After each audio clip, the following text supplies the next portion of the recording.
All right, welcome back to another episode of the Ducks on Base podcast. Um,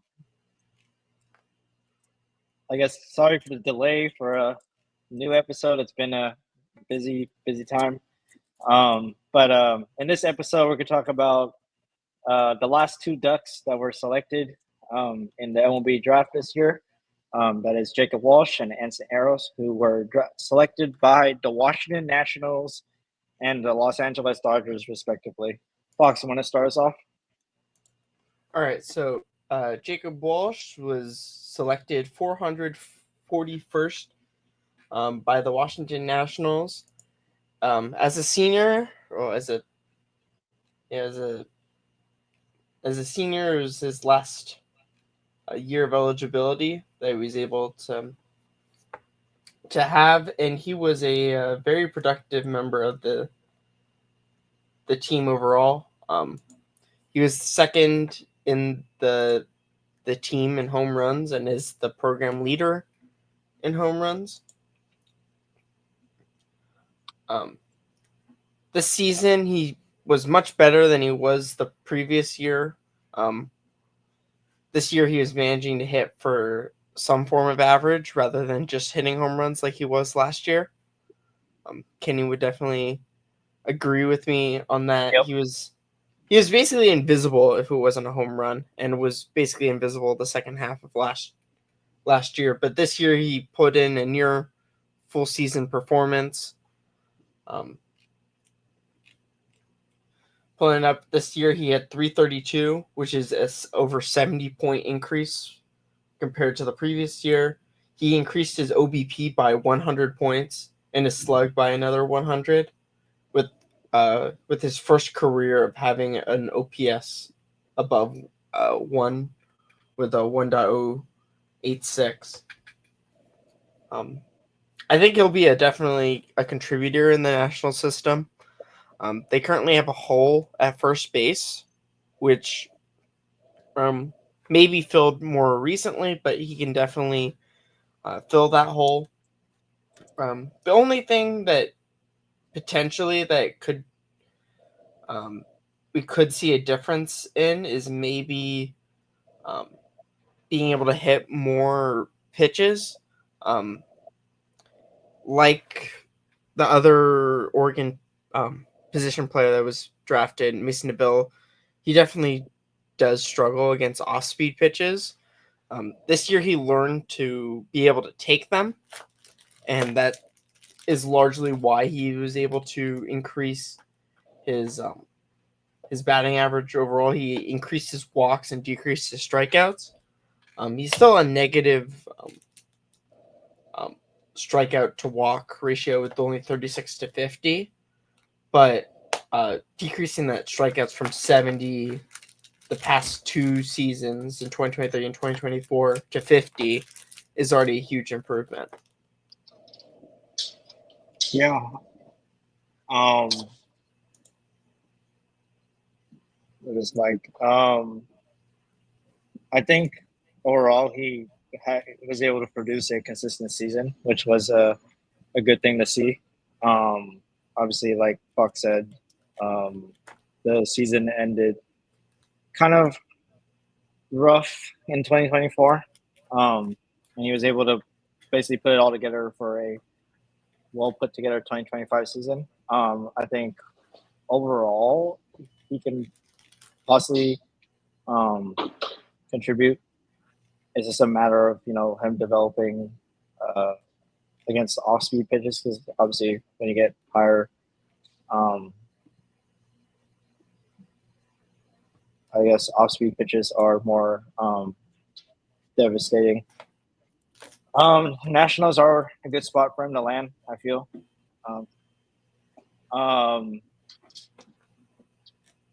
They don't really have a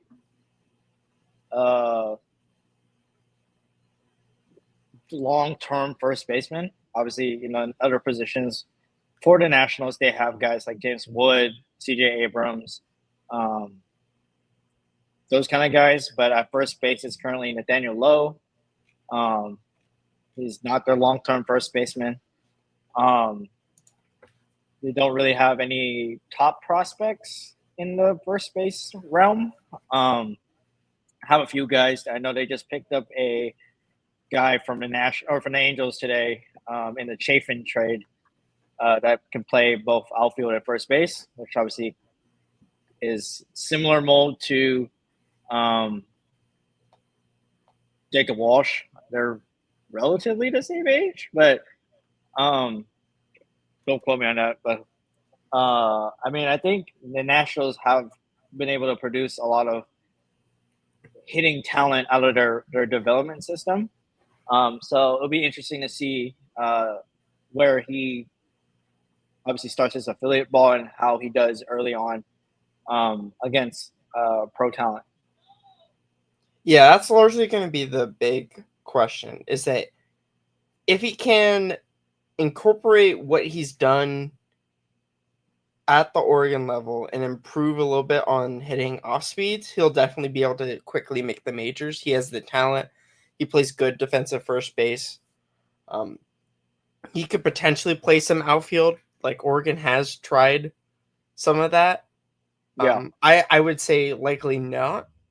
It's Mhm. likely not on the cards, but it's definitely a possibility if like they see talent and they see they can play some better fielding positions. Maybe he could move to third base if absolutely like something. There's always a possibility of that, but it's like he's going to be stuck at a first base DH for the rest of his career, which means that his offensive numbers need to be able to highly contribute to the team. Yeah, I think if he was even able to contribute to the outfield like sporadically, I think that will definitely boost where he stands in the organization depth chart. Obviously, first base is probably his primary position, but if he's able to build on that outfield a little bit, I think he could quickly move up. Especially he would be an older prospect for the Nationals. So it's just a matter of can he adapt quickly to like pro ball, the changes that he's gonna see. The difference between pro and college ball. So for me, it's just a matter of can he improve upon that? Because I think if he does and he shows improvement, I think he'll be a quick riser in the Nationals system. Yeah, so overall, good luck to Jacob Walsh, I would say.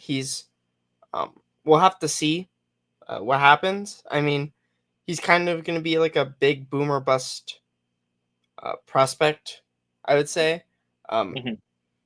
If he's ready, he's going to be able to rake and be able to get quickly up, because there's definitely spots open on the Major League roster for the Nationals, as a lot of their prospects haven't panned out. The only ones that really have are the ones from the Padres. But they are in a rebuild, so there's definitely going to be ample opportunities if he's able to quickly move up. Yep, agreed. We're going to quickly move on to the most surprising overall. Actually, there's next week's episode, we'll go into some of the more surprising things that happened up in the undrafted free agent range. But the most surprising draft pick overall was Anson Aroz by the Los Angeles Dodgers in the 19th round of the MLB Draft. He was picked up, announced as a catcher, and he is officially signed with the Dodgers. The season, he replicated his batting average from 2020 with 281, increased his on-base percentage to 417, increased his slugging to 583, and had an OPS of 1. He definitely improved overall. He had a lot more home runs. I mean, the biggest gripe that we had this season was his inability to hit sacrifices. Yep. And hitting into some double plays. He had a terrible stretch there where he had racked up basically 1 or 2 a game. But overall, I think he definitely was an impactful player out in left field when there was a necessity for outfielders for this team. And I'm pretty surprised that he got drafted specifically as a catcher, but the Los Angeles Dodgers are an organization which desperately needs catchers right now, as they just called up their number one prospect in, one of their top prospects in Dalton Rushing. Yep. I think my immediate reaction when he got drafted was like, I don't think he's gonna sign. And I was also surprised to hear that he was announced as a catcher. But I think, we're a few weeks removed from the draft. He's obviously signed with the Dodgers. I kind of saw it as it kind of made sense he was going to leave, like sign, just because I feel like he sees his ceiling as a professional player as a catcher. And if he went back to Oregon for another year, there wasn't going to be opportunity for him to catch next year, because they probably will want him to be in the outfield, and then have obviously Berkeley, Mabius, and our freshman come in and compete for the catching role. So I don't think there was going to be any opportunity for him to develop there. So I think it kind of made sense that he was going to sign. That's where I landed after thinking about it for a few weeks.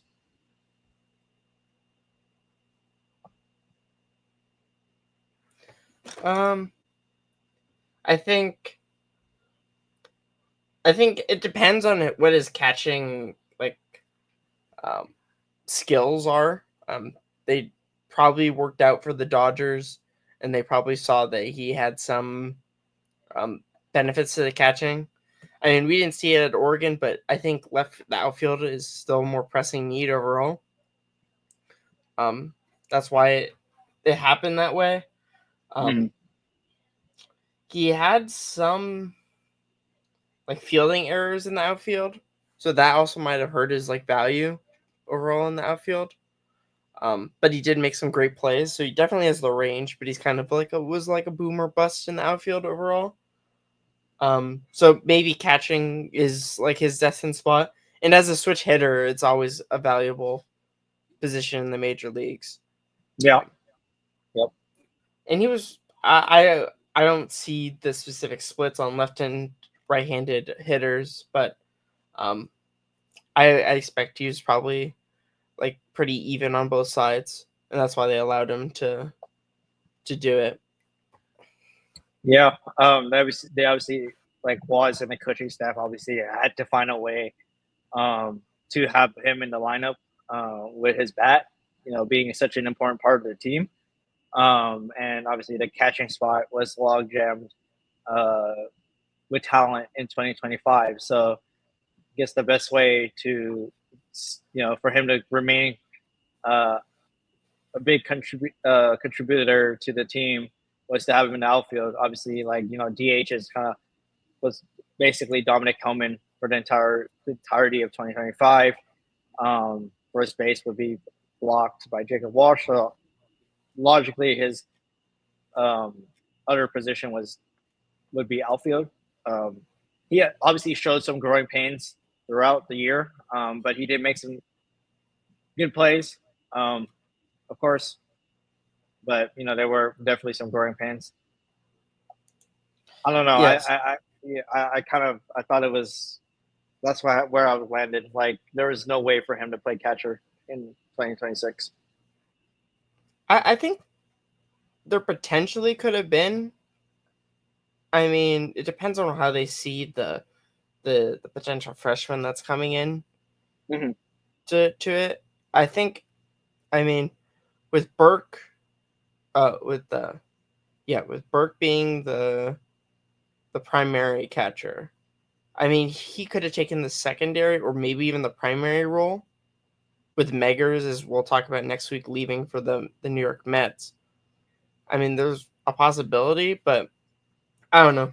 It depends on how they defined what his role was with the team, and he made his decision to go.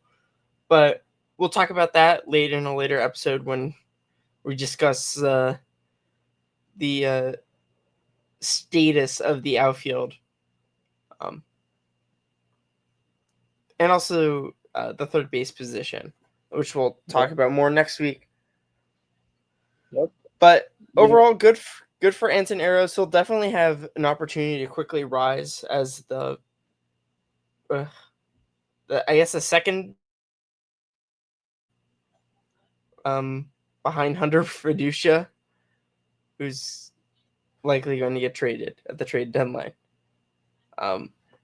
or just be around because they have Dalton Rushing, and he is likely going to be the replacement for Will Smith once Freddie Freeman leaves and Will Smith goes to first base.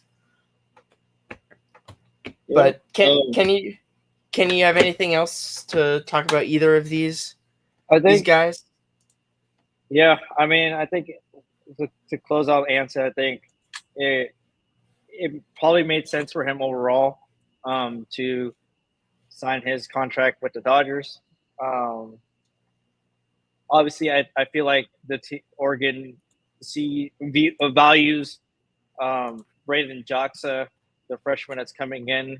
He was a highly touted draft prospect that did not get selected, presumably because he was committed. He was determined to end up at Oregon. So Waz and the coaching staff must have valued him very highly as a catcher. And I think it would have been very difficult for him to develop with that last year at catcher if that was his intention. Obviously the portal had closed by then, so kind of was Oregon at the draft at that point. So I think overall, great landing spot, considering what the organization depth chart is. And obviously we both wish him the best of luck as he makes his professional debut.